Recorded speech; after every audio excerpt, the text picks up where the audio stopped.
엄마가 집을 팔았다고? 우리가 없는 사이에? 재호의 목소리가 갈라졌다.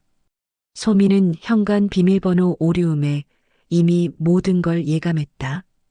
옆집 아주머니의 동정 어린 눈빛, 금매로 나왔다더라는 말, 그리고 핸드폰에 도착한 문자.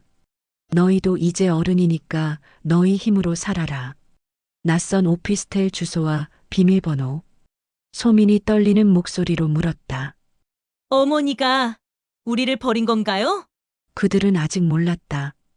65년을 참아온 여자가 왜 하필 크리스마스 아침에 모든 걸 놓기로 했는지, 그것이 복수인지 아니면 자유를 위한 마지막 선택인지.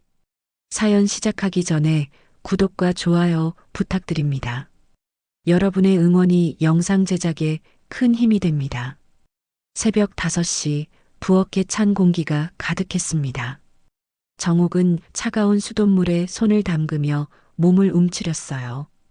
겨울이 다가오는 11월, 보일러를 아끼느라 틀지 않은 집안은 냉골처럼 차가웠죠.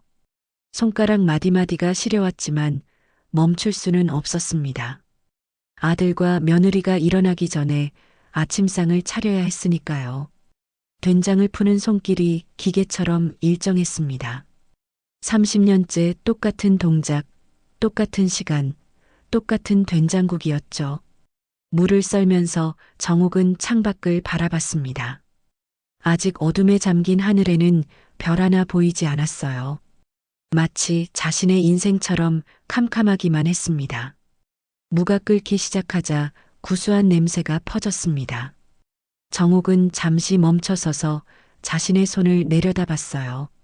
주름지고 거칠어진 손, 결혼 반지조차 끼지 못할 만큼 부어오른 손가락들이 보였습니다. 남편이 세상을 떠난 지 10년, 그 세월 동안 이 손은 쉬지 않고 일했죠. 아들을 키우고 집안을 지키고 며느리를 맞이하고 그들의 뒷바라지를 했습니다. 6시가 되자 안방에서 발소리가 들렸습니다. 며느리 소민이 일어난 것입니다. 정옥은 반찬 가짓수를 다시 한번 확인했어요. 시금치나물, 콩나물 무침, 멸치볶음, 김치, 계란말이. 어제와 똑같은 반찬들이었지만 어쩔 수 없었습니다. 생활비가 빠듯해서 반찬 재료를 다양하게 살 여유가 없었거든요. 화장대 앞에서 화장품 소리가 달그락거렸습니다. 소민이 출근 준비를 하는 소리였죠. 정옥은 밥솥을 열어 김이 모락모락 피어오르는 흰쌀밥을 확인했습니다. 적어도 밥만은 따뜻하게 해주고 싶었어요. 어머니, 오늘 반찬 좀 다르게 해주세요. 계단을 내려온 소민의 첫 마디였습니다. 정옥은 국자를 든 채로 며느리를 바라봤어요. 소민은 새로 산 듯한 정장을 입고 있었습니다. 립스틱도 새 것이었고 구두도 반짝거렸죠. 정옥의 낡은 앞치마와 대조적이었습니다. 어제도 그제도 똑같은 반찬이에요. 회사 도시락 싸가는데 창피해요. 소민의 목소리에는 짜증이 묻어났습니다. 정옥은 아무 말 없이 고개를 끄덕였어요. 변명하고 싶었지만 입을 다물었습니다.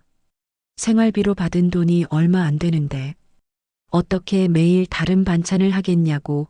소민이 쓰는 화장품 값이면 한 달 반찬거리는 넉넉히 산다고 말하고 싶었죠. 하지만 그저 조용히 밥상을 차렸습니다. 7시 아들 재호가 일어났습니다. 머리를 헝클어뜨린 채 부스스한 얼굴로 거실에 나타났어요. 엄마, 다림질된 셔츠 없어? 재호의 목소리는 퉁명스러웠습니다. 정옥은 급히 안방으로 들어가 옷장을 열었어요. 어젯밤 피곤해서 다림질을 못했던 게 생각났습니다. 새벽 3시까지 설거지하고 빨래 개느라 지쳐서 쓰러지듯 잠들었거든요. 잠깐만 기다려. 금방 다려줄게. 정옥은 다리미를 꺼내 다림질판을 폈습니다. 재호는 식탁에 앉아 숟가락으로 밥상을 두드렸어요. 그 소리가 정옥의 가슴을 두드리는 것 같았습니다. 아니, 매일 이런 식이면 어떡해요. 나도 바쁜 사람이란 말이에요.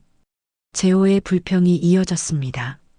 정욱은 다리미를 움직이며 눈물을 삼켰어요. 아들이 어렸을 때는 그렇게 예쁘고 착했는데 언제부터 이렇게 변했을까요? 남편이 살아있었다면 달라졌을까요? 셔츠를 다리면서 정욱은 창밖을 봤습니다. 해가 떠오르고 있었어요. 하지만 정욱의 마음속은 여전히 새벽처럼 어두웠습니다.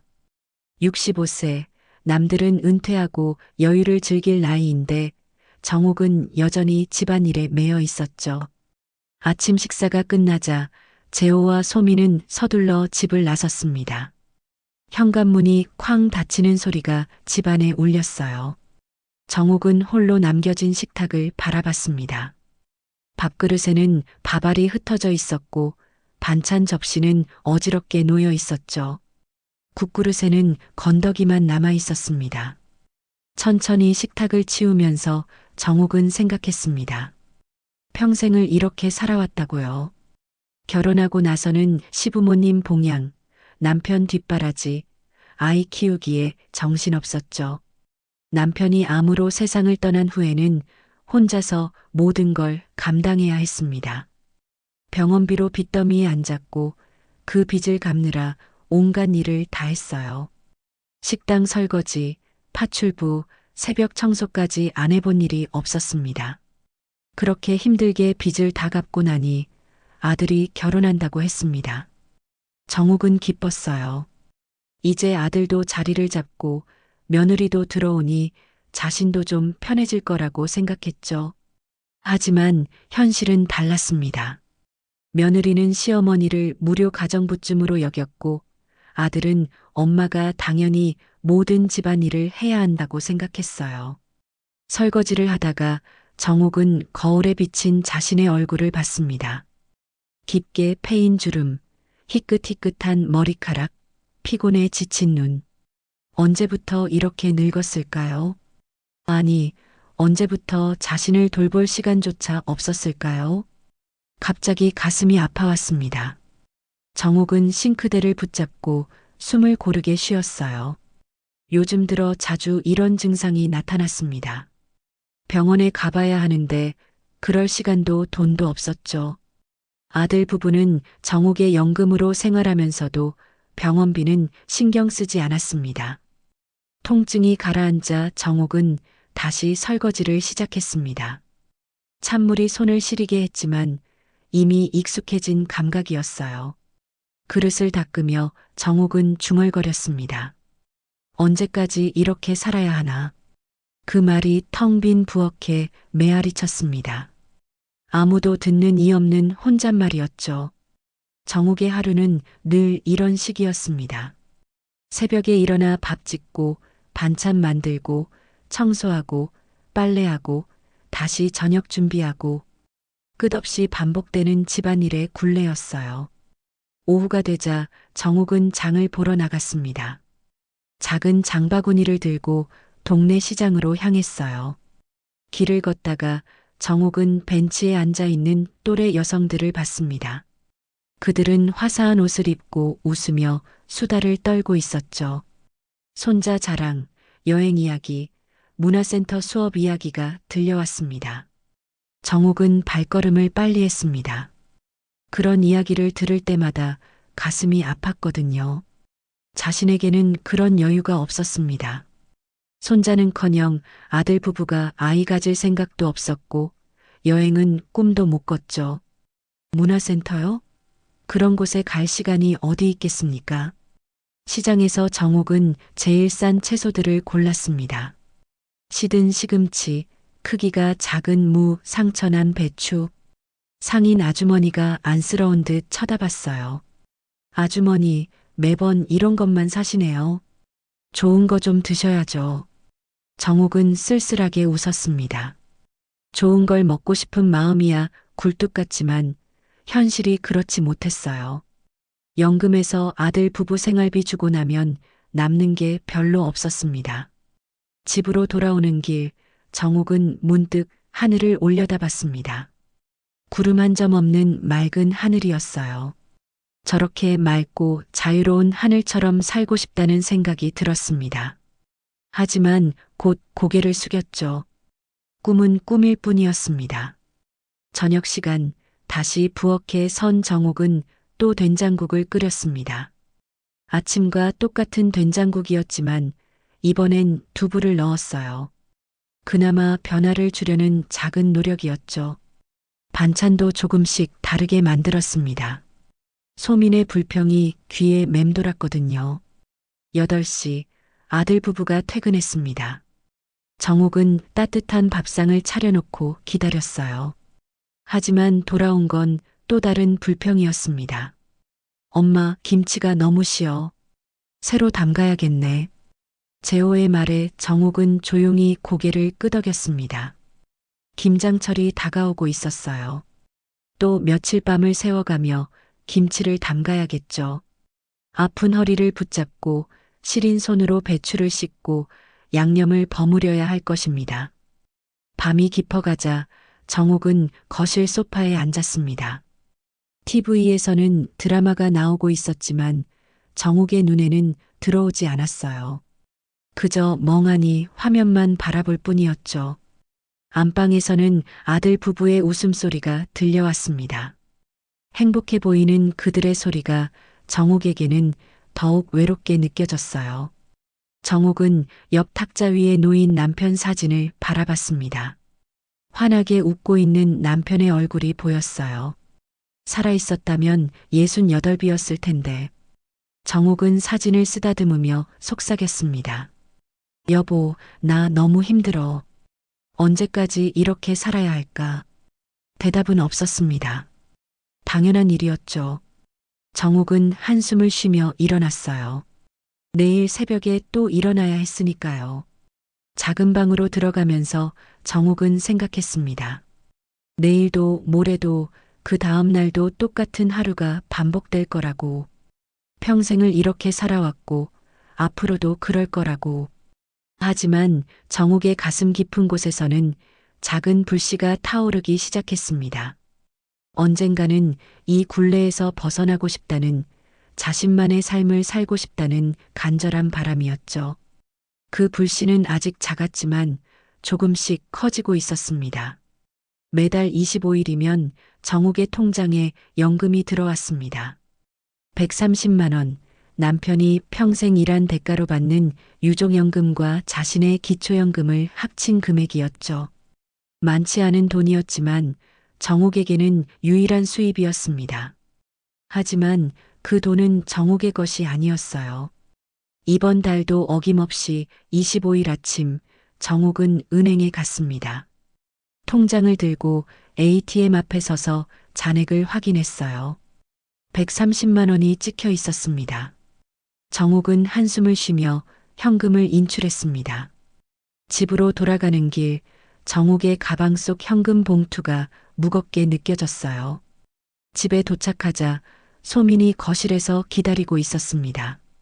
평소와 달리 화사한 표정을 짓고 있었죠. 정옥이 현금 봉투를 꺼내자 소민의 눈이 반짝였습니다. 어머니, 이번 달 생활비 좀 더 주실 수 있어요? 요즘 물가가 너무 올라서요. 소민의 목소리는 달콤했습니다. 평소의 퉁명스러운 말투와는 달랐죠. 정옥은 봉투에서 80만 원을 꺼내 소민에게 건넸습니다. 소민은 재빨리 돈을 받아들고는 자신의 지갑에 넣었어요. 그런데 어머니, 제 카드값이 좀 밀렸어요. 회사 동료들이랑 회식하느라 어쩔 수 없었거든요. 소민은 눈을 깜빡이며 말했습니다. 정옥은 아무 말 없이 또 20만 원을 꺼냈어요. 소민이 카드를 얼마나 쓰는지, 무엇을 사는지 정옥은 알고 있었습니다. 명품 화장품, 브랜드 옷, 비싼 카페. 하지만 항의할 수 없었어요. 며느리와의 관계가 나빠지면 아들과의 사이도 멀어질 테니까요. 저녁이 되자 재호가 퇴근했습니다. 식탁에 앉은 재호는 반찬을 젓가락으로 뒤적이며 말했어요. 엄마, 이번 달엔 좀 힘들어. 회사 프로젝트 때문에 야근비도 안 나오고. 재호의 말에 정옥은 가슴이 철렁했습니다. 아들이 주는 생활비는 원래도 없었지만 이런 식으로 당당하게 말하는 게 서러웠어요. 정옥은 조용히 물었습니다. 그래서? 아니, 그냥 엄마가 좀 더 아껴 쓰면 되잖아. 전기도 아끼고 보일러도 덜 틀고. 재호의 말에 정옥은 숟가락을 내려놓았습니다. 이미 충분히 아끼고 있었어요. 겨울에도 보일러를 최소한으로 틀고 여름에도 에어컨을 켜지 않았죠. 전기세 아끼려고 TV도 거의 보지 않았습니다. 더 아낄 게 있을까요?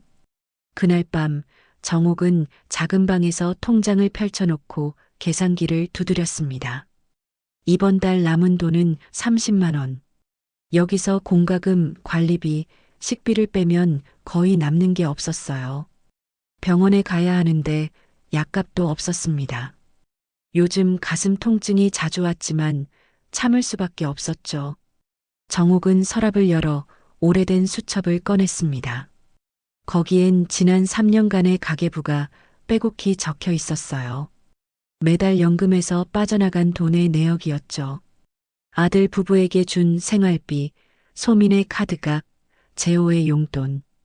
계산해 보니 3년 동안 4천만 원이 넘는 돈이 나갔습니다. 그 돈으로 정옥이 할 수 있었던 일들을 생각해 봤어요.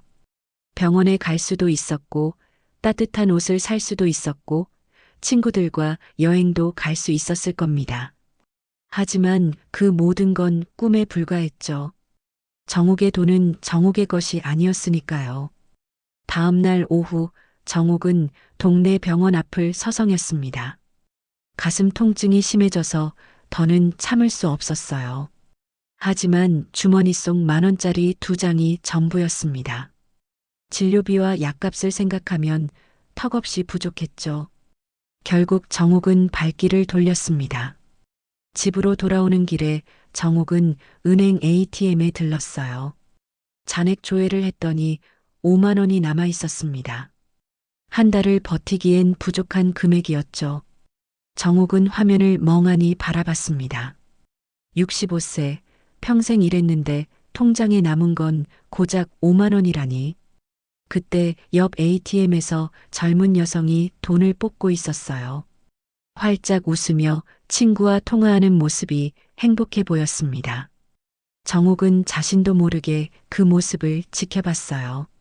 저 나이 때 자신은 어땠을까?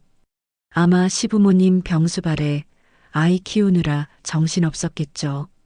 집에 돌아오니 소민이 거실에서 온라인 쇼핑을 하고 있었습니다. 노트북 화면엔 비싼 구두가 떠 있었어요. 어머니, 이거 예쁘지 않아요? 세일이라 40만 원밖에 안 해요. 소민은 신이 나서 말했습니다. 40만 원밖에 안 한다니. 정옥에게는 한 달 생활비보다 많은 돈인데. 정옥은 억지로 웃으며 고개를 끄덕였어요. 그래, 예쁘네. 소민은 바로 구매 버튼을 눌렀습니다. 카드 결제 알림음이 울렸어요. 그 소리가 정옥의 가슴을 찔렀습니다. 저 카드값도 결국 자신의 연금으로 갚아야 할 테니까요. 저녁 식사 시간 재호가 갑자기 말했습니다. 엄마, 내년에 차 바꾸려고 하는데. 정옥은 놀라서 아들을 봤습니다. 지금 타는 차도 3년밖에 안 됐는데 벌써 바꾼다니요. 지금 차가 어때서? 아니, 요즘 전기차가 대세잖아. 친구들도 다 바꿨더라고. 재호는 당연한 듯이 말했습니다. 정옥은 속으로 생각했어요. 차를 바꿀 돈이 어디 있다고. 설마 또 자신의 연금을 노리는 건 아니겠죠. 돈은? 엄마가 좀 도와주면 안 돼? 적금 든 거 없어? 재호의 말에 정옥은 할 말을 잃었습니다. 적금이라니. 매달 생활비 주기도 빠듯한데 무슨 적금을 들겠습니까? 정옥은 고개를 저었어요. 적금 같은 거 없어. 그럼 대출이라도 받아서. 뭐? 정옥의 목소리가 커졌습니다. 대출까지 받으라니. 이건 너무했어요. 재호는 시어머니의 반응에 놀란 듯 말을 멈췄습니다. 그날 밤 정옥은 잠을 이룰 수 없었어요. 천장을 바라보며 생각했습니다. 언제부터 이렇게 됐을까? 아들은 엄마의 희생을 당연하게 여기고 며느리는 시어머니의 돈을 자기 것처럼 쓰고 정욱의 눈에서 눈물이 흘렀습니다. 소리 없이 조용히. 아침이 되자 정욱은 부은 눈으로 부엌에 섰습니다. 또 하루가 시작된 것이죠. 된장국을 끓이며 정욱은 창밖을 봤어요. 새들이 자유롭게 날아다니는 모습이 보였습니다. 저 새들처럼 자유롭게 살고 싶다는 생각이 간절했어요. 점심 무렵 정욱의 핸드폰에 문자가 왔습니다. 통신비 연체 알림이었어요. 이번 달 통신비를 못 낸 것이었죠. 정욱은 한숨을 쉬며 통장을 확인했습니다. 5만 원으로는 통신비도 낼 수 없었어요. 결국 정욱은 핸드폰을 끄고 서랍에 넣었습니다. 오후에 정욱은 동네 복지관에 갔습니다. 무료 급식이라도 받아야 식비를 아낄 수 있었거든요. 줄을 서서 기다리는 동안 정욱은 주위를 둘러봤어요. 대부분 자신처럼 나이 든 어르신들이었습니다. 모두 비슷한 처지겠죠. 자식 뒷바라지하느라 정작 자신은 굶는. 급식을 받아 먹으며 정욱은 옆자리 할머니와 대화를 나눴습니다. 자식들은 잘 지내시나요? 할머니가 물었습니다. 정욱은 쓴웃음을 지었어요. 네, 잘 지내죠. 제 돈으로. 할머니도 한숨을 쉬었습니다. 다 그래요. 우리 세대는 그냥 그렇게 사는 거예요. 정욱은 고개를 끄덕였지만 마음 한구석에선 반항심이 일었어요. 정말 그렇게 살아야만 할까? 죽을 때까지 이렇게 희생만 하다가 가야 할까? 집으로 돌아온 정욱은 우편함을 확인했습니다. 각종 고지서가 가득했어요. 전기세, 가스비, 관리비 다 합치면 40만 원이 넘었습니다. 통장엔 5만 원뿐인데 정욱은 고지서를 쥐고 계단을 올랐어요.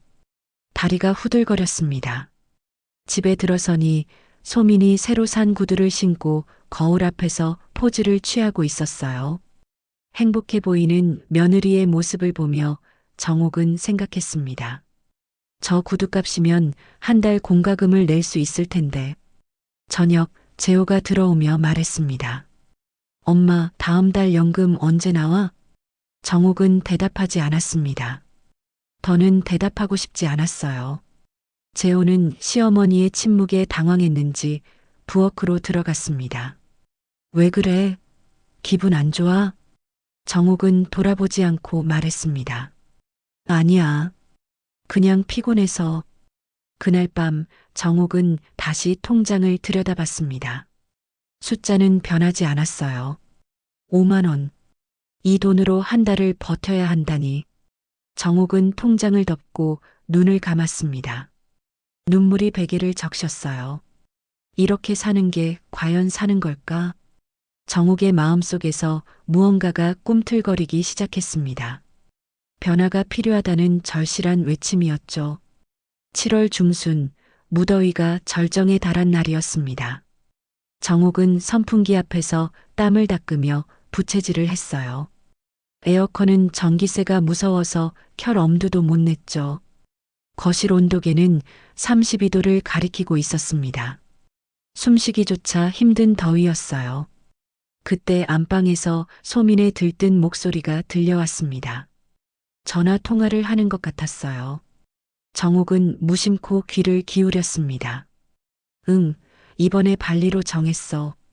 5박 6일. 리조트도 5성급으로 예약했고 소민의 목소리는 행복으로 가득했습니다. 정욱은 가슴이 철렁했어요.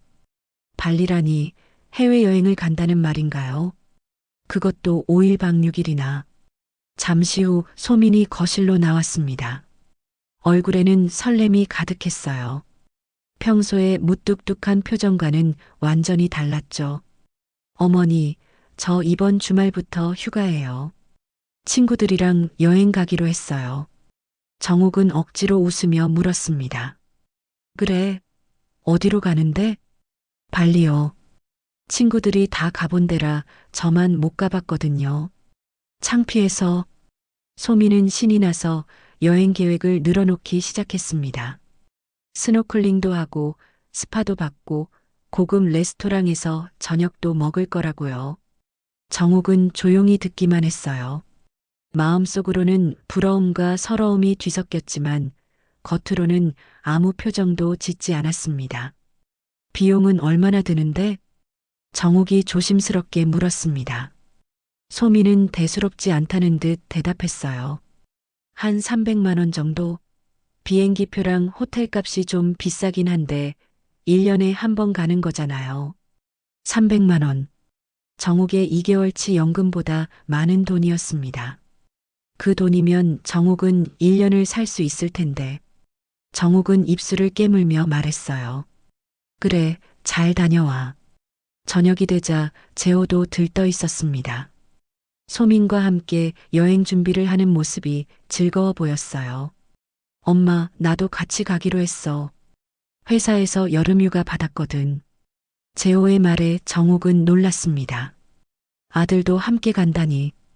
그럼 집에는 자신 혼자만 남는 거였어요. 너희 둘이 다 가면 나는? 엄마는 집 지키고 있으면 되잖아. 혼자 있는 게 편하지 않아? 재호는 아무렇지 않게 말했습니다. 마치 시어머니가 집을 지키는 게 당연하다는 듯이요. 정욱은 할 말을 잃었어요. 편하다니 혼자 남겨지는 게 어떻게 편할 수 있을까요? 그날 밤 정욱은 잠을 이룰 수 없었습니다. 더위도 더위지만 마음이 더 답답했어요. 며느리는 친구들과 여행을 가고 아들도 따라간다고 하는데 정작 자신은 집을 지켜야 한다니. 평생 가족을 위해 살았는데 가족여행 한 번 가본 적이 없었습니다. 토요일 아침 재호와 소미는 일찍부터 분주했습니다. 캐리어를 싸고 여권을 확인하고 선크림을 바르느라 정신없었죠. 정욱은 부엌에서 김밥을 만들고 있었어요. 비행기 안에서 먹으라고 준비한 것이었습니다. 어머니, 김밥은 됐어요. 기내식 나오는데 뭐하러? 소민이 퉁명스럽게 말했습니다. 정욱의 손이 멈췄어요. 새벽부터 일어나 정성껏 만든 김밥인데. 하지만 정욱은 아무 말도 하지 않았습니다. 그래도 엄마가 만들어준 거니까 가져가자. 재호가 김밥 도시락을 받았습니다. 그나마 다행이었어요. 정욱은 현관까지 나가 배웅했습니다. 잘 다녀와. 조심하고. 네, 어머니. 집 잘 지켜주세요. 냉장고 음식 버리지 말고 드세요. 소민의 마지막 말이 정욱의 가슴을 찔렀습니다. 남은 음식이나 먹으라니. 정욱은 억지로 웃으며 손을 흔들었어요. 현관문이 닫히자 집안은 조용해졌습니다. 무섭도록 고요했어요. 정욱은 거실에 앉아 텅 빈 집을 둘러봤습니다. 평소엔 아들 부부 때문에 정신없었는데 이렇게 조용하니 오히려 낯설었어요. 하지만 그 낯설문 금세 외로움으로 바뀌었습니다. 점심때가 되자 정욱은 냉장고를 열었습니다. 어젯밤 먹다 남은 반찬들이 보였어요. 소민이 말한 대로 버리지 말고 먹으라는 음식들이었죠. 정욱은 찬밥에 김치만 올려서 먹었습니다. 입안에서 밥알이 씹혔지만 맛은 느껴지지 않았어요. 오후가 되자 장맛비가 내리기 시작했습니다. 굵은 빗방울이 창문을 두드렸어요. 그때 정욱은 창문 틈에서 물이 새는 걸 발견했습니다. 작년부터 새던 곳인데 수리할 돈이 없어서 그냥 두고 있었죠. 정욱은 수건을 가져와 물을 막았습니다. 무릎을 꿇고 바닥을 닦으며 정욱은 생각했어요. 아들 부부는 지금쯤 발리의 햇살을 즐기고 있겠죠. 수영장에서 수영도 하고 맛있는 음식도 먹고 있을 겁니다. 그런데 자신은 여기서 빗물을 닦고 있다니.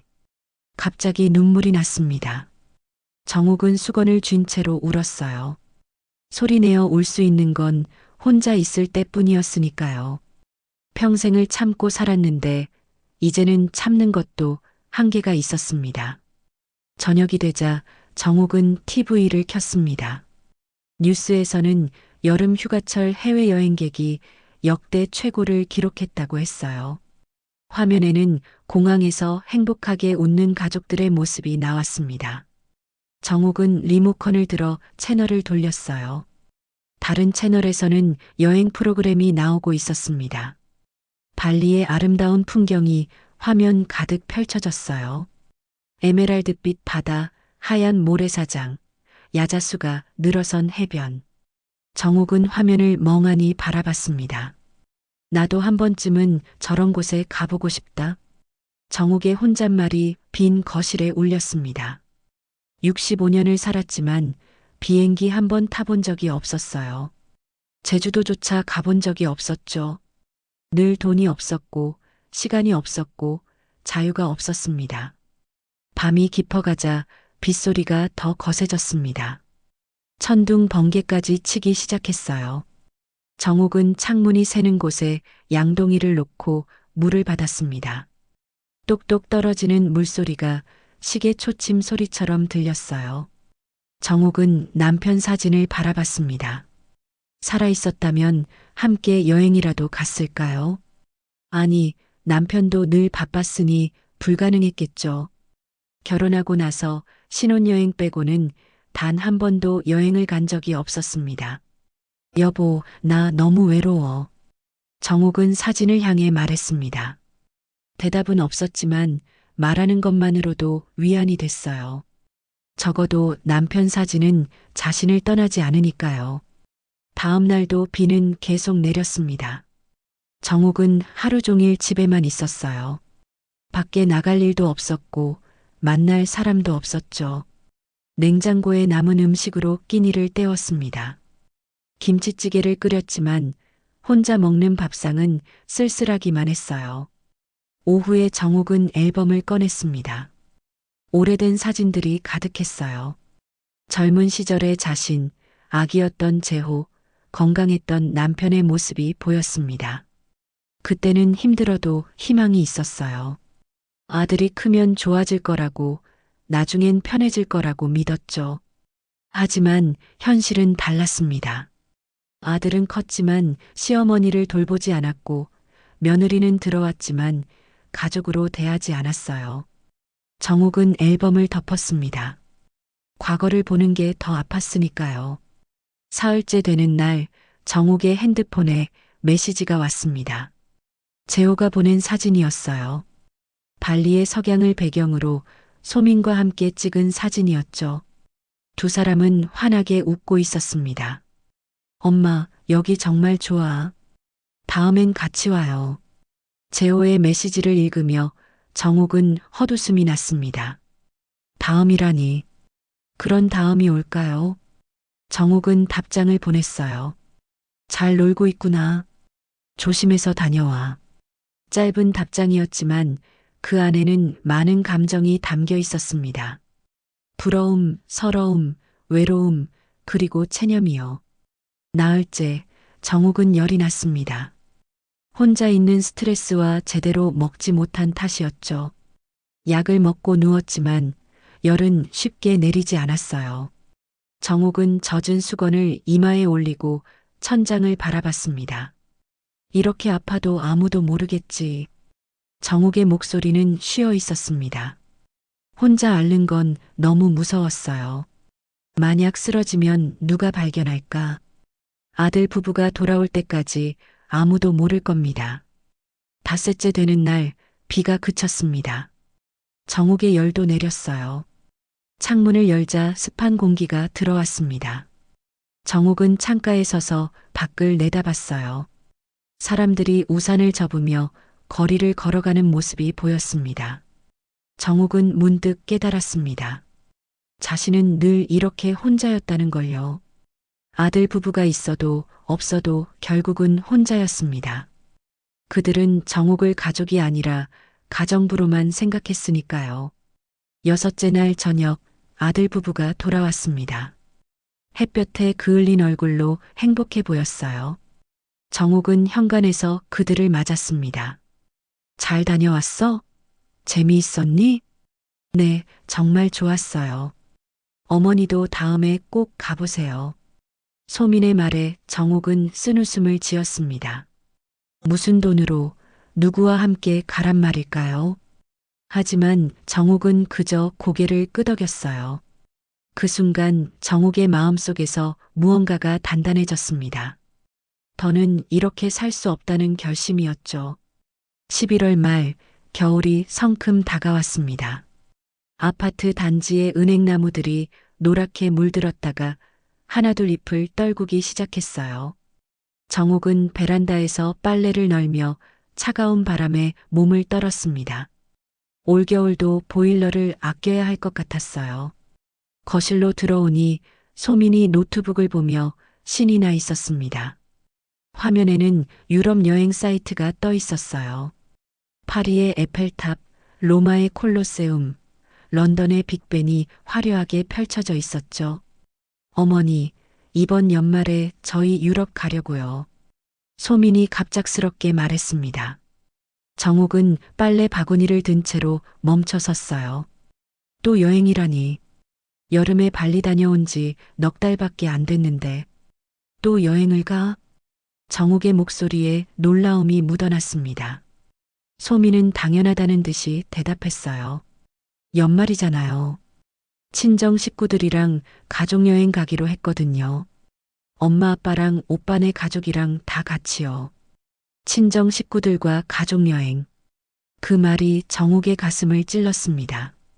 시어머니는 빼고 친정 식구들하고만 간다는 거였어요. 정옥은 입술을 깨물며 물었습니다.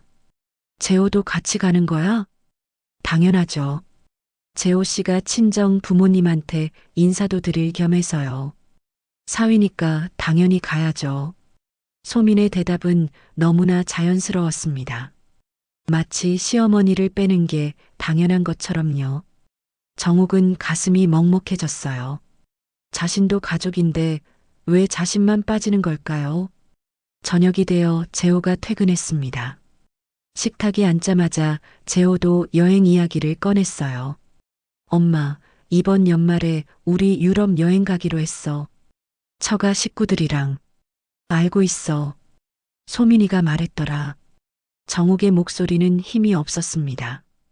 재호는 시어머니의 표정을 살피며 말을 이었어요. 일주일 정도 갔다 올 거야. 크리스마스 때쯤. 크리스마스? 가족이 함께 모여야 할 날에 정옥만 혼자 남는 거였습니다. 정옥은 젓가락을 놓으며 물었어요. 나는?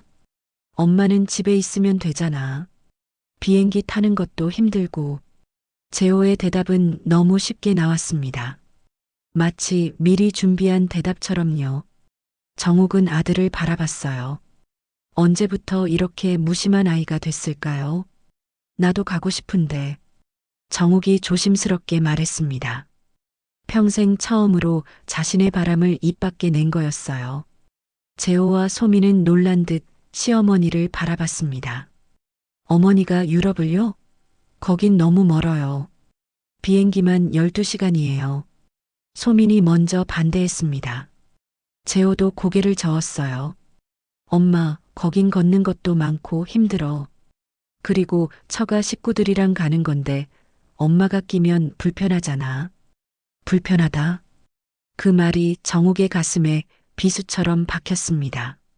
자신이 불편한 존재라니.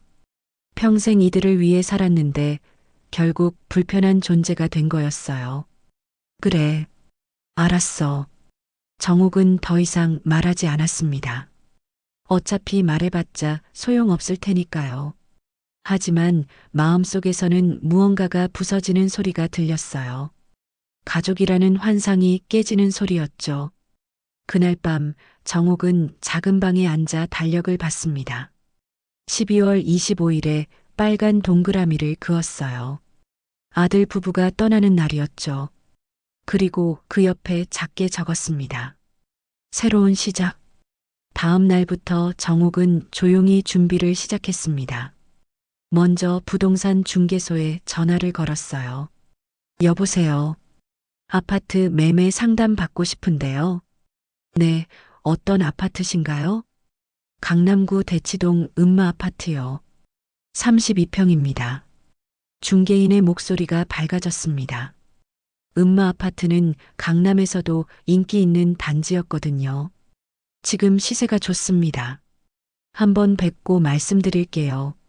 정욱은 약속을 잡았습니다. 오후 2시 아들 부부가 없는 시간이었어요. 중개인이 왔을 때 정욱은 집을 둘러보며 설명했습니다. 가능한 한 빨리 팔고 싶어요. 금매로 내놔주세요. 얼마나 급하신가요? 12월 중순까지는 계약하고 싶어요. 중개인은 고개를 끄덕였습니다. 그 정도면 충분히 가능하다고 했어요. 정욱은 안도의 한숨을 쉬었습니다. 계획의 첫 단계가 시작된 거였어요. 그 후 며칠 동안 정욱은 바쁘게 움직였습니다.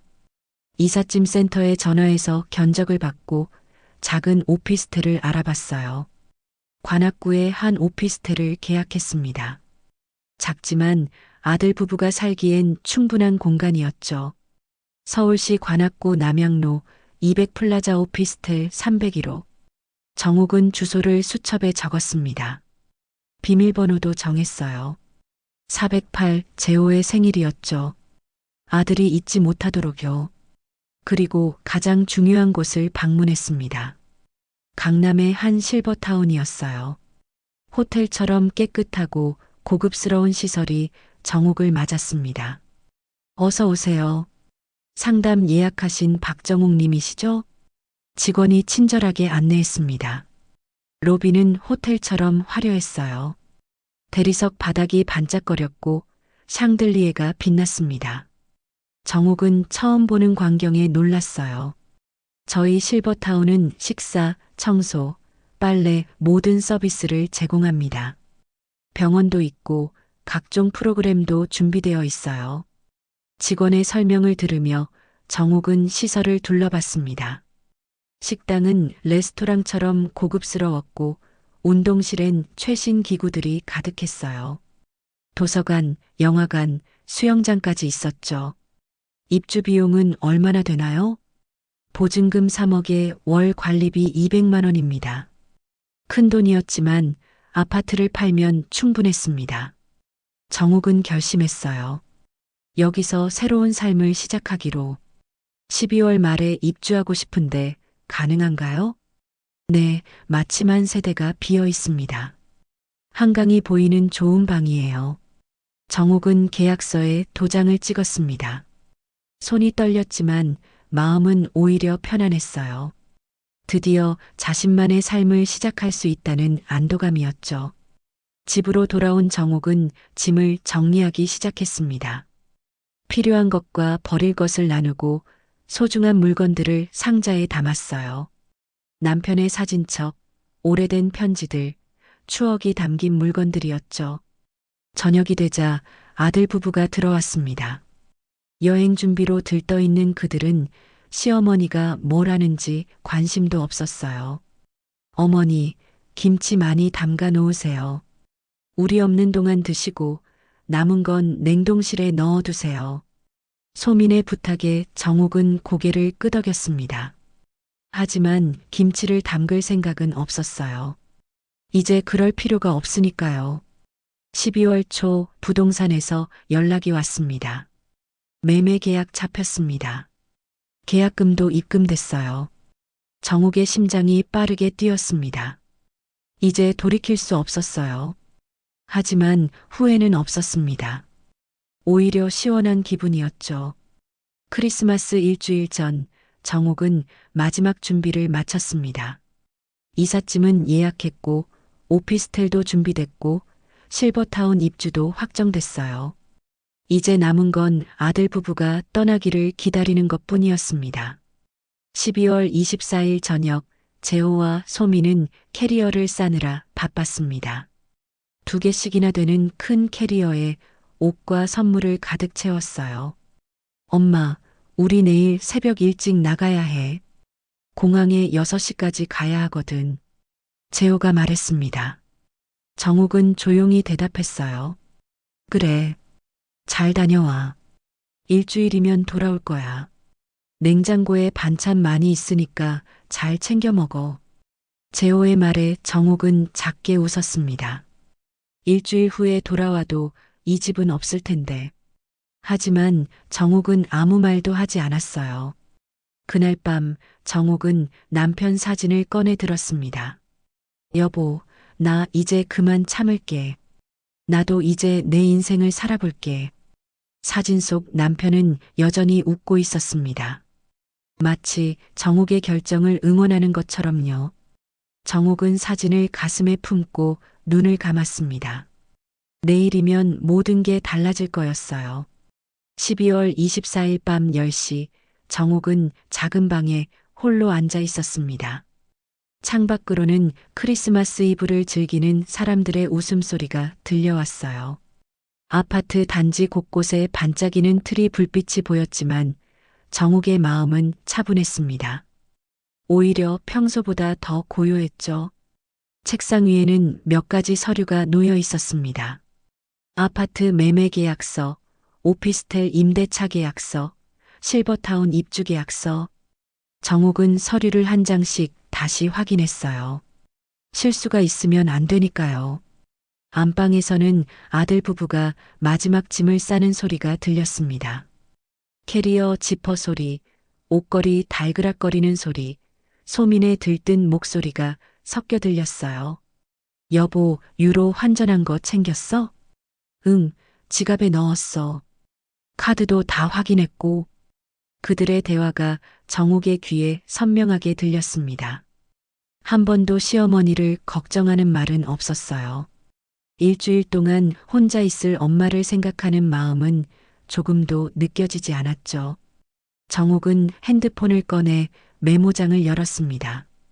거기엔 내일 할 일들이 적혀 있었어요. 아침 6시 아들 부부 배웅, 9시 부동산 최종 계약, 10시 이삿짐 센터 도착, 오후 2시 실버타운 입주. 빡빡한 일정이었지만 정옥은 차분했습니다. 11시가 되자 아들 부부가 거실로 나왔습니다. 정옥도 방에서 나와 그들을 맞았어요. 엄마, 우리 새벽 5시에 나가야 해. 깨우지 말고 그냥 나갈게. 재호가 말했습니다. 정옥은 고개를 저었어요. 아니야. 배웅은 해야지. 5시에 깨워줄게. 괜찮아요, 어머니.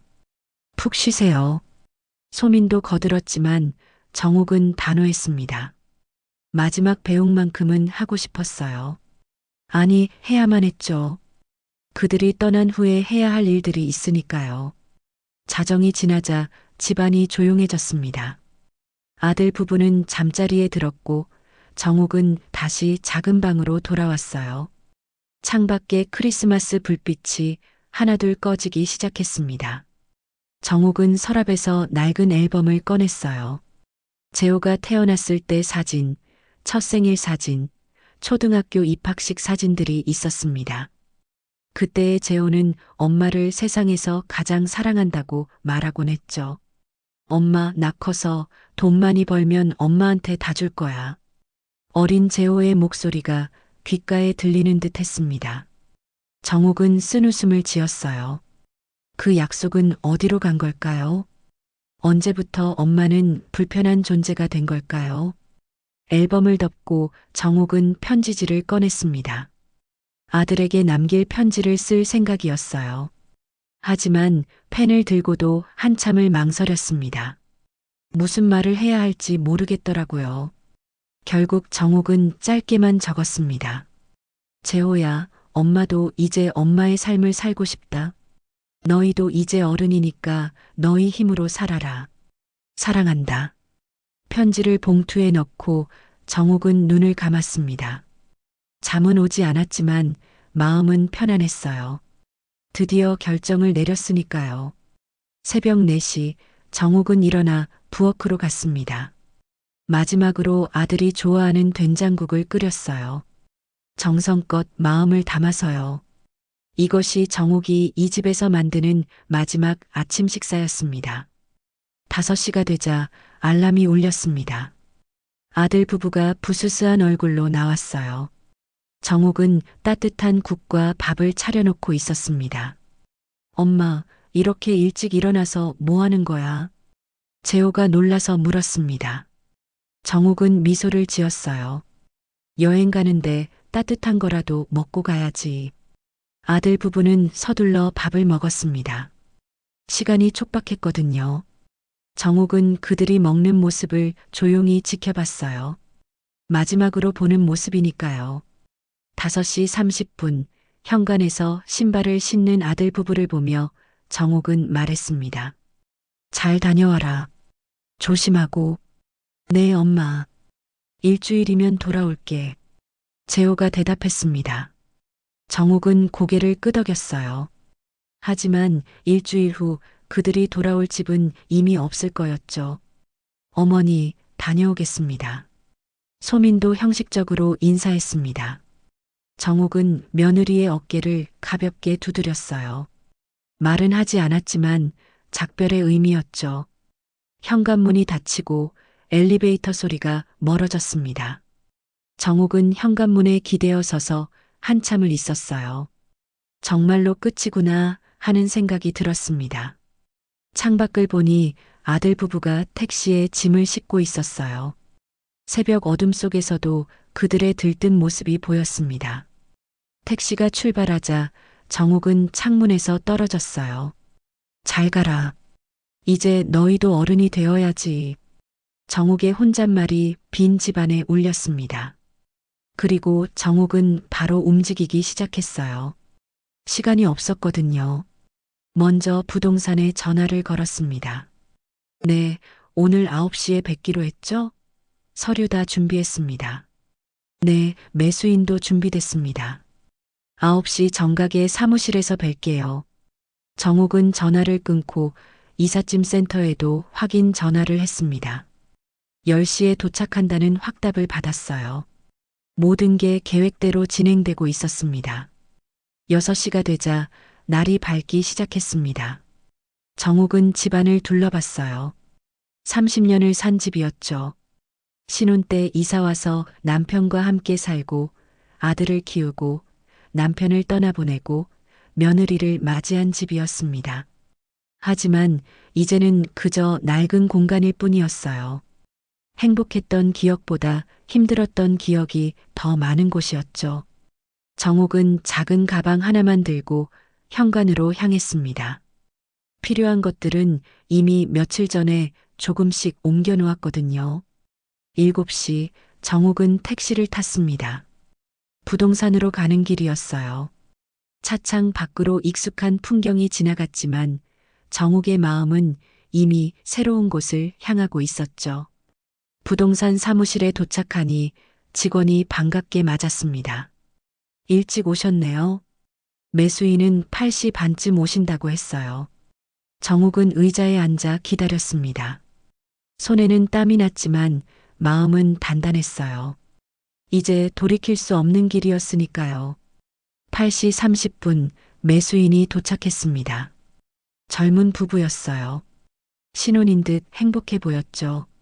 정옥은 그들을 보며 옛날 자신의 모습을 떠올렸습니다. 좋은 집이네요. 깨끗하게 관리하셨고요. 매수인의 칭찬에 정옥은 미소를 지었습니다. 그래요, 좋은 집이었죠. 하지만 정옥에게는 더 이상 의미가 없는 집이었어요. 9시 정각 계약이 시작됐습니다. 서류를 확인하고 도장을 찍고 잔금을 확인했어요. 정옥의 통장에 큰 돈이 들어왔습니다. 이 돈으로 정옥은 새로운 삶을 시작할 거였어요. 축하드립니다. 이제 새 주인이 되셨네요. 중개인이 매수인 부부에게 말했습니다. 정옥은 집 열쇠를 건네며 말했어요. 행복하게 사세요. 좋은 일만 가득하길 바랍니다. 진심이었습니다. 이 집에서라도 누군가는 행복했으면 좋겠다는 마음이었죠. 부동산을 나온 정옥은 다시 집으로 향했습니다. 이제 이삿짐을 싸야 했어요. 아니, 이미 싸놓은 짐을 옮기기만 하면 됐죠. 10시 이삿짐 센터 직원들이 도착했습니다. 정옥은 미리 표시해둔 물건들을 가리켰어요. 이것들만 관악구 오피스텔로 옮겨주세요. 나머지는 그대로 두세요. 직원들이 의아해했지만 정옥은 설명하지 않았습니다. 아들 부부의 물건과 가구는 그대로 뒀어요. 그들이 필요할 테니까요. 짐을 옮기는 동안 정옥은 마지막으로 집을 둘러봤습니다. 안방, 작은 방, 부엌, 거실. 모든 공간에 추억이 있었지만 이제는 놓아줄 때였어요. 그리고 마지막으로 아들에게 문자를 남겼어요. 서울시 관악구 남양로 200 플라자 오피스텔 301호, 비밀번호 408.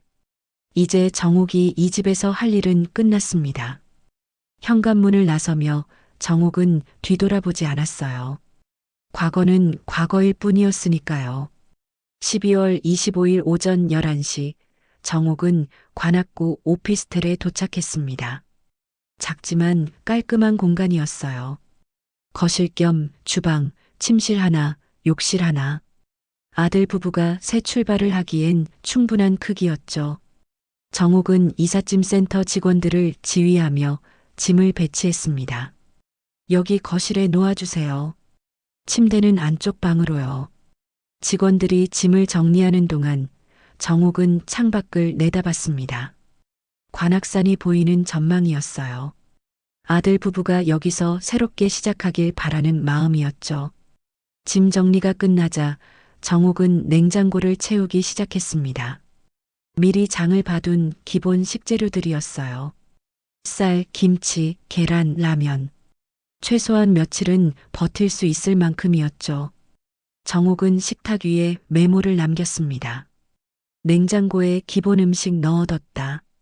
알아서 해먹어라. 짧은 메모였지만 그 안에는 엄마의 마지막 배려가 담겨 있었어요. 이제 정말로 그들과 작별할 시간이었습니다. 오후 1시 정옥은 오피스텔을 나왔습니다. 문을 잠그며 비밀번호를 다시 한번 확인했어요. 408 아들의 생일. 잊지 못할 숫자였죠. 정옥은 마지막으로 문을 바라보고 돌아섰습니다.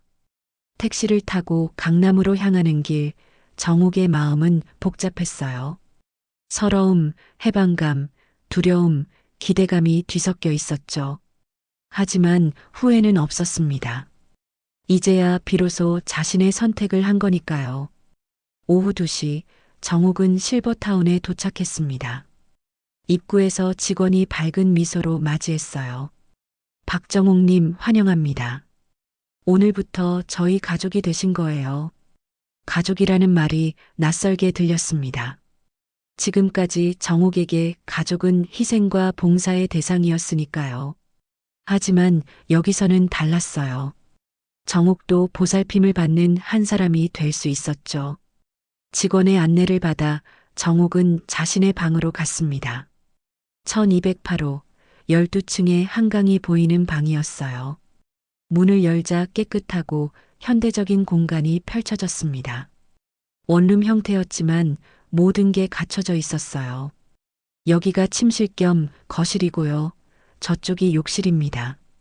미니 주방도 있어서 간단한 요리는 가능해요. 직원의 설명을 들으며 정옥은 방을 둘러봤습니다. 창밖으로는 한강이 시원하게 펼쳐져 있었어요. 정옥은 창가에 서서 풍경을 바라봤습니다. 평생 처음 보는 전망이었죠. 이렇게 좋은 곳에서 살 수 있다니. 정옥의 혼잣말에 직원이 웃으며 대답했어요. 당연하죠. 어르신들이 편하게 지내셔야 해요. 저녁 6시에 식당에서 뵙겠습니다. 직원이 나간 후 정옥은 침대에 앉았습니다. 푹신한 매트리스가 몸을 감쌌어요. 얼마나 오랜만에 느껴보는 편안함인지. 정옥은 눈을 감았습니다. 눈물이 흘렀지만 슬픈 눈물은 아니었어요. 오후 4시 정옥은 실버타운 시설을 둘러봤습니다. 로비는 호텔처럼 화려했고 곳곳에 쉴 수 있는 공간이 마련되어 있었어요. 도서관에는 책이 가득했고 운동실에는 어르신들이 요가를 하고 있었죠. 처음 오셨나 봐요? 옆에서 누군가 말을 걸었습니다. 비슷한 또래의 여성이었어요.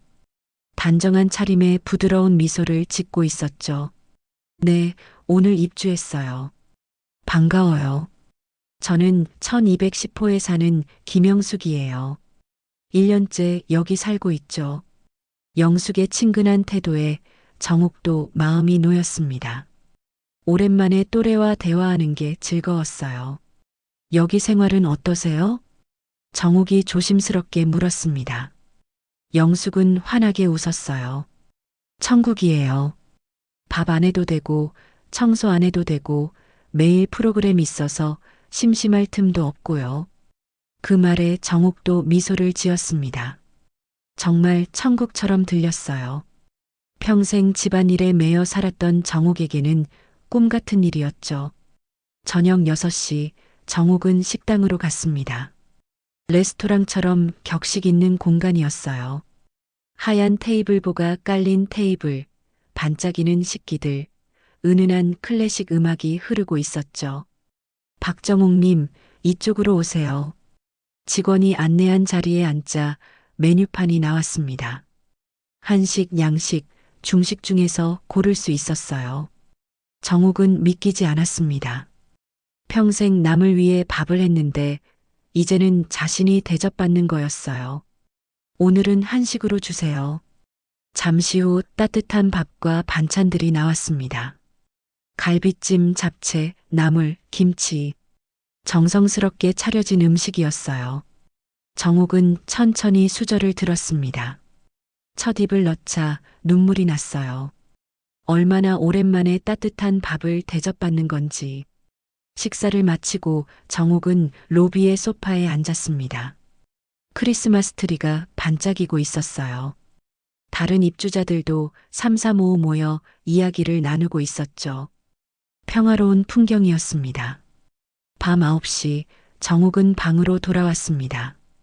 깨끗한 침대, 따뜻한 방, 아름다운 야경.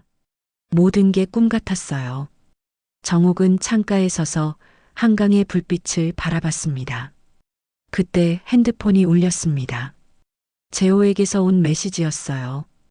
유럽에 도착했다는 내용이었죠. 사진도 첨부되어 있었습니다. 처가 식구들과 함께 찍은 단체 사진이었어요. 모두가 행복해 보였습니다. 정욱은 사진을 보며 쓴웃음을 지었습니다. 저 사진 속에 자신의 자리는 없었어요. 처음부터 없었던 거죠. 정욱은 답장을 보냈습니다. 잘 도착했구나. 재미있게 놀다 와. 짧은 답장이었지만 이제는 아무 감정도 없었어요. 정욱은 핸드폰을 내려놓고 침대에 누웠습니다. 푹신한 이불이 몸을 감쌌어요. 10시가 되자 실버타운이 조용해졌습니다. 정욱은 천장을 바라보며 생각했어요. 오늘 하루 동안 일어난 일들이 현실인지 꿈인지 분간이 안 됐죠. 하지만 분명한 건 이제 자유라는 거였습니다. 이제 내 밥은 내가 받아먹는구나. 정욱의 혼잣말이 조용한 방 안에 울렸습니다.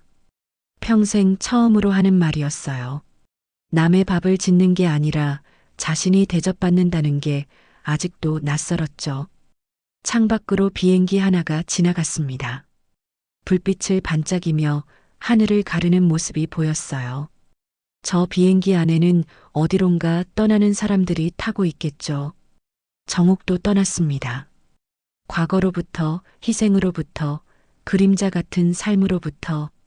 정욱은 눈을 감았습니다. 내일은 어떤 하루가 될까요? 요가 수업에 가볼까? 도서관에서 책을 읽을까? 아니면 수영장에 갈까? 선택할 수 있다는 게 이렇게 행복한 일인지 몰랐어요. 가족에게 희생만 하다 늙는 건 인생이 아니야. 정욱이 중얼거렸습니다. 그동안 가슴속에 묻어두었던 말이었어요. 이제야 입 밖으로 낼 수 있었죠. 정욱은 깊은 한숨을 쉬었습니다. 무거운 짐을 내려놓은 것 같은 한숨이었어요. 새벽 2시 정욱은 잠에서 깼습니다. 습관적으로 일어난 거였어요.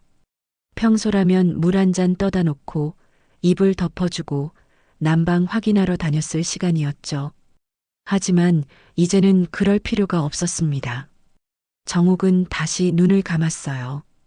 편안한 마음으로 아무 걱정 없이 평생 처음으로 자신만을 위한 잠을 잤습니다. 창밖에선 한강의 물결이 조용히 흐르고 있었어요. 마치 정욱의 새로운 삶을 축복하는 것처럼.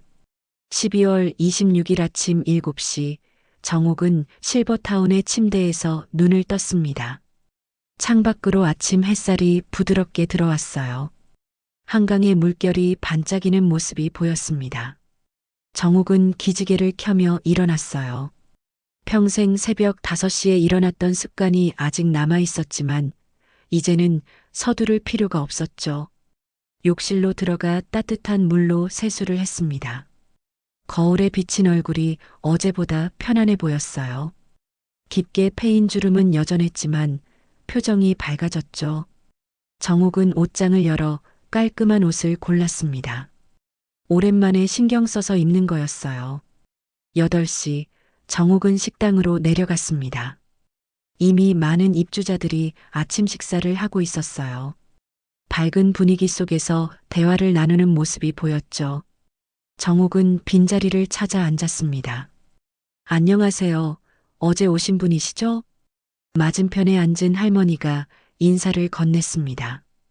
정욱도 미소로 화답했어요. 네, 어제 입주했어요. 박정욱입니다. 반가워요. 저는 최순자예요. 여기 2년째 살고 있죠. 순자의 따뜻한 환영에 정욱은 마음이 놓였습니다.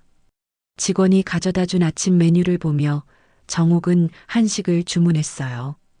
잠시 후 따뜻한 미역국과 생선구이, 나물 반찬들이 나왔습니다. 여기 음식이 정말 맛있어요. 호텔 주방장 출신이 요리한대요. 순자의 말을 들으며 정욱은 천천히 식사를 했습니다. 정말 맛있었어요. 무엇보다 누군가 만들어준 따뜻한 밥을 먹는다는 게 행복했죠. 9시가 되자 정욱은 로비에서 진행되는 오리엔테이션에 참석했습니다. 실버타운의 각종 프로그램 소개였어요. 매일 오전에는 요가, 태극권, 수영 프로그램이 있습니다. 오후에는 서예, 그림, 노래교실이 열려요. 저녁에는 영화 상영이나 음악회도 있고요. 직원의 설명을 들으며 정욱은 놀랐습니다. 이렇게 많은 활동이 있다니. 평생 집안일만 하느라 취미 하나 없었던 정욱에게는 새로운 세상이었어요. 저는 요가반에 등록하고 싶어요. 정욱이 조심스럽게 말했습니다. 직원이 밝게 웃으며 등록을 도와줬어요. 좋은 선택이세요. 요가는 몸과 마음에 다 좋거든요. 10시 정욱은 요가실로 갔습니다. 넓은 공간에 매트가 깔려 있었고 이미 몇 명의 입주자들이 준비하고 있었어요. 강사는 젊고 친절한 여성이었죠. 처음이신가요? 천천히 따라하시면 돼요. 무리하지 마시고요. 강사의 배려에 정욱은 감사함을 느꼈습니다. 천천히 동작을 따라하며 정욱은 몸의 긴장이 풀리는 걸 느꼈어요. 평생 굽어있던 허리가 펴지고 뭉친 어깨가 풀렸죠. 요가가 끝난 후 정욱은 도서관으로 갔습니다. 책장 가득 책이 꽂혀 있었어요. 소설, 수필, 역사책, 여행 서적까지 다양했죠. 정욱은 여행 에세이 한 권을 골랐습니다. 평생 가보지 못한 곳들의 이야기였어요. 창가 의자에 앉아 책을 읽는 동안 정욱은 평화를 느꼈습니다. 아무도 부르지 않고 할 일도 없고 그저 자신만의 시간을 보낼 수 있다는 게 얼마나 귀한 일인지 깨달았어요. 점심시간 정욱은 영숙과 함께 식사를 했습니다. 어제 만난 1210호 이웃이었죠. 어때요? 적응되시나요? 영숙이 다정하게 물었습니다. 정욱은 고개를 끄덕였어요. 네, 너무 좋아요. 천국 같아요. 처음엔 다들 그래요. 죄책감도 들고 가족 생각도 나고. 하지만 곧 익숙해질 거예요. 영숙의 말에 정욱은 잠시 멈칫했습니다. 맞았어요. 아들 생각이 안 나는 건 아니었죠. 하지만 이제는 돌아갈 수 없었습니다. 오후에 정욱은 수영장에 갔습니다. 온수 풀이 있는 실내 수영장이었어요. 정욱은 수영을 못했지만 물에 몸을 담그는 것만으로도 좋았죠. 따뜻한 물이 온몸을 감싸는 느낌이 편안했습니다. 수영 배우실래요? 강습도 있어요. 옆에서 수영하던 할아버지가 말했습니다. 정욱은 망설이다가 고개를 끄덕였어요. 네, 배워보고 싶어요. 좋은 생각이에요. 나이 들어서 배우는 게 더 재미있어요. 할아버지의 격려에 정욱도 용기가 났습니다. 65세에 수영을 배운다니 상상도 못했던 일이었죠. 저녁 6시 정욱은 다시 식당에 갔습니다. 이번엔 양식을 주문해 봤어요.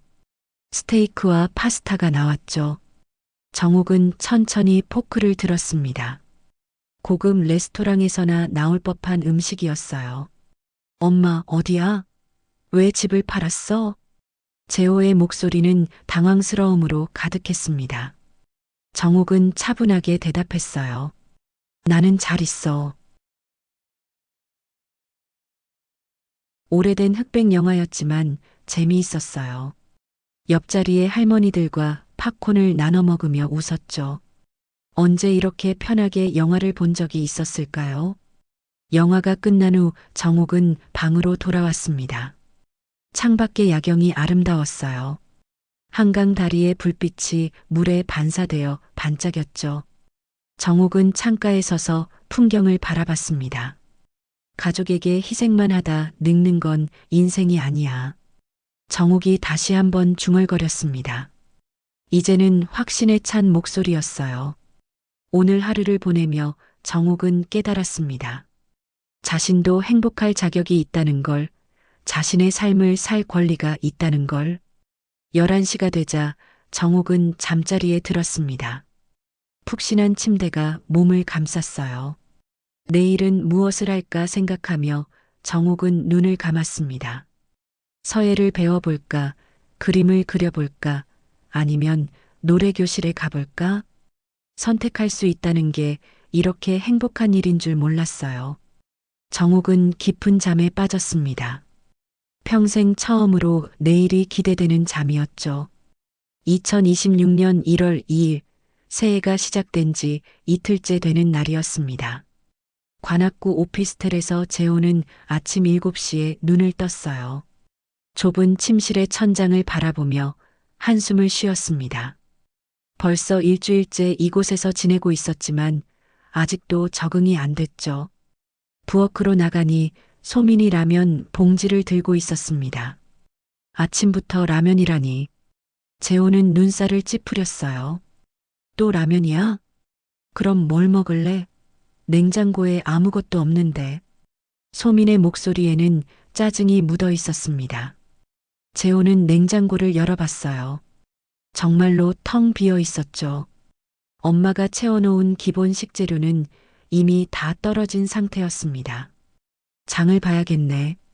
재호가 말했지만 소민은 코웃음을 쳤어요. 무슨 돈으로? 통장에 3만 원밖에 없어. 현실이 무겁게 다가왔습니다. 월급날까지는 아직 20일이 남았는데 돈은 벌써 바닥이었어요. 재호는 머리를 극적였습니다. 월세는 어떻게 하지? 이번 달은 이미 밀렸어. 집주인이 어제 전화했는데 다음 주까지 안 내면 나가래. 소민의 말에 재호는 얼굴이 창백해졌습니다. 월세가 60만 원인데 그 돈을 어디서 구한단 말입니까? 지금까지는 엄마가 다 해결해 줬는데 이제는 자신들이 해야 했어요. 재호는 회사에 출근했지만 일이 손에 잡히지 않았습니다. 점심시간에 동료들이 외식하러 가자고 했지만 재호는 거절했어요. 지갑에 1,000원짜리 2장뿐이었거든요. 너 요즘 왜 그래? 돈 없어? 동료가 농담처럼 물었지만 재호는 대답하지 못했습니다. 정말로 돈이 없었으니까요. 재호는 화장실로 가서 물을 마셨어요. 점심 대신 물로 배를 채운 거였죠. 퇴근 후 집에 돌아오니 소민이 노트북을 보고 있었습니다. 구인 사이트를 검색하는 중이었어요. 나도 일을 해야 할 것 같아. 소민이 말했습니다. 결혼 후 처음으로 일자리를 찾는 거였어요. 재호는 놀랐지만 반대할 수 없었죠. 돈이 필요했으니까요. 어떤 일을 하려고? 카페 알바라도 해야지. 당장 돈이 필요하잖아. 자존심 강한 소민이 알바를 한다니. 재호는 미안한 마음이 들었어요. 하지만 어쩔 수 없었습니다. 그날 밤 두 사람은 김치와 밥만으로 저녁을 때웠습니다. 반찬을 살 돈도 없었거든요. 식탁에 앉아 조용히 밥을 먹는 동안 두 사람 사이에는 무거운 침묵이 흘렀어요. 우리 왜 이렇게 됐을까? 소민이 숟가락을 놓으며 말했습니다. 눈에 눈물이 맺혔어요. 재호도 대답하지 못했습니다. 정답을 알면서도 인정하고 싶지 않았거든요. 일주일 후 소민은 동네 카페에서 일을 시작했습니다. 아침 6시부터 오후 2시까지 파트타임이었어요. 최저시급을 받는 일이었지만 당장은 그것도 감사했죠. 어서 오세요. 소민이 손님을 맞이하는 모습을 보며 재호는 가슴이 아팠습니다. 명품을 좋아하던 아내가 앞치마를 두르고 커피를 만들고 있었으니까요. 재호도 변했습니다. 회사 퇴근 후 편의점에서 야간 알바를 시작했어요. 밤 10시부터 새벽 2시까지였죠. 낮에는 회사, 밤에는 편의점. 몸이 힘들었지만 돈을 벌어야 했습니다. 안녕하세요. 담배 어떤 거 드릴까요? 재호가 손님을 응대하는 모습은 어색했습니다. 35살에 처음 해보는 알바였으니까요. 실수도 많았고 점장에게 혼나기도 했죠. 2월이 되자 두 사람은 지쳐 있었습니다. 아침에 일어나기도 힘들었고 서로 대화할 기력도 없었어요. 그러던 어느 날 사소한 일로 큰 싸움이 벌어졌습니다. 설거지 좀 해놔. 소민이 소리쳤습니다. 재호도 지쳐서 화를 냈어요. 나도 피곤해. 너만 힘든 줄 알아? 그럼 우리 왜 이렇게 사는데? 어머니가 있을 때는 이러지 않았잖아. 소민의 말에 재호는 할 말을 잃었습니다. 맞는 말이었으니까요. 엄마가 있을 때는 모든 게 편했죠. 밥도 차려주고, 청소도 해주고, 빨래도 해주고. 우리가 엄마한테 너무했나 봐. 재호가 겨우 말했습니다. 소민도 고개를 숙였어요. 이제야 깨달은 거였죠. 시어머니가 얼마나 많은 일을 했는지, 얼마나 희생했는지를. 3월이 되자 조금씩 적응하기 시작했습니다. 재호는 야간 알바에 익숙해졌고 소민은 카페 일을 능숙하게 했어요. 돈을 모으기 시작했죠. 적은 금액이었지만 스스로 번 돈이었습니다. 오늘 월급 받았어. 소민이 통장을 보여줬습니다. 80만 원이 찍혀 있었어요. 많지 않은 돈이었지만 소민은 뿌듯해했죠. 나도 알바비 받았어. 100만 원. 재호도 통장을 보여줬습니다. 두 사람은 서로를 바라보며 웃었어요. 처음으로 함께 돈을 벌었다는 성취감이 있었죠. 그날 저녁 두 사람은 작은 치킨을 시켜 먹었습니다. 비싼 음식은 아니었지만 스스로 번 돈으로 사 먹는 거라 더 맛있었어요. 엄마가 왜 그렇게 절약했는지 이제 알겠어. 재호가 닭다리를 뜯으며 말했습니다. 소민도 고개를 끄덕였어요. 어머니가 얼마나 힘들었을지 이제야 알겠네. 우리가 너무 철없었어. 두 사람은 처음으로 시어머니의 마음을 이해하기 시작했습니다. 돈을 버는 게 얼마나 힘든지, 살림하는 게 얼마나 어려운지 몸소 체험했으니까요. 4월이 되자 소민이 온라인 쇼핑몰을 시작했습니다. 작은 규모였지만 자신만의 사업이었어요. 재호도 도와줬죠. 포장하고 배송 준비하고 고객 응대하고. 이번 달 매출이 200만 원이야. 소민이 기뻐하며 말했습니다. 재호도 함께 기뻐했어요. 아직 순이익은 적었지만 희망이 보였죠. 우리도 할 수 있어. 엄마 없이도. 재호가 말했습니다. 하지만 마음 한구석에는 여전히 엄마에 대한 미안함이 있었어요. 그동안 엄마를 당연하게 여겼던 것, 엄마의 희생을 몰랐던 것이 후회됐죠. 어느 날 밤 재호는 엄마에게 문자를 보냈습니다. 엄마, 이제야 알겠어. 엄마가 얼마나 힘들었는지. 미안해. 답장은 오지 않았지만 재호는 마음이 조금 가벼워졌어요. 늦었지만 깨달았다는 게 다행이었죠. 소민도 시어머니를 생각했습니다. 카페에서 일하며 손님을 대할 때마다 시어머니가 떠올랐어요. 평생 남을 위해 일했을 시어머니의 마음이 이제야 이해됐죠. 어머니, 정말 죄송했어요. 소민이 혼자 중얼거렸습니다. 들을 사람은 없었지만 진심이었어요. 두 사람은 조금씩 성장하고 있었습니다. 어른이 되어가고 있었죠. 엄마 없이 스스로의 힘으로. 힘들었지만 그것이 진짜 삶이었습니다. 이제 우리도 엄마처럼 버텨야지. 재호가 말했습니다. 소민이 고개를 끄덕였어요. 두 사람은 손을 맞잡았습니다. 앞으로도 힘든 날이 많겠지만 함께라면 버틸 수 있을 거라고 믿었죠. 2026년 5월 8일 어버이날이었습니다. 봄바람이 따뜻하게 불어오는 오후, 소민은 핸드폰을 들고 한참을 망설였어요.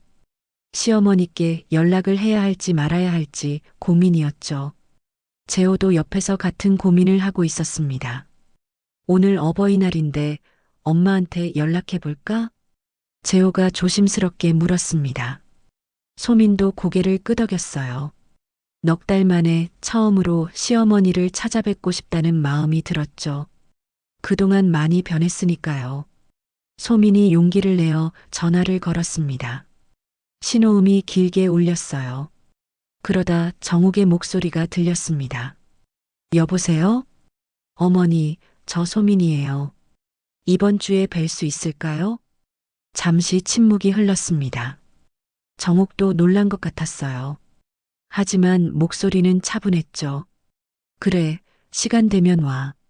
실버타운 주소를 받은 두 사람은 작은 선물을 준비했습니다. 비싼 건 아니었어요. 소민이 직접 구운 쿠키와 재호가 고른 카네이션 화분이었죠. 마음을 담은 선물이었습니다. 5월 10일 토요일 오후 2시 재호와 소민은 실버타운 로비에서 정욱을 기다렸습니다. 화려한 시설에 놀랐지만 더 놀란 건 정욱의 모습이었어요. 엘리베이터에서 내린 정욱은 완전히 달라 보였습니다.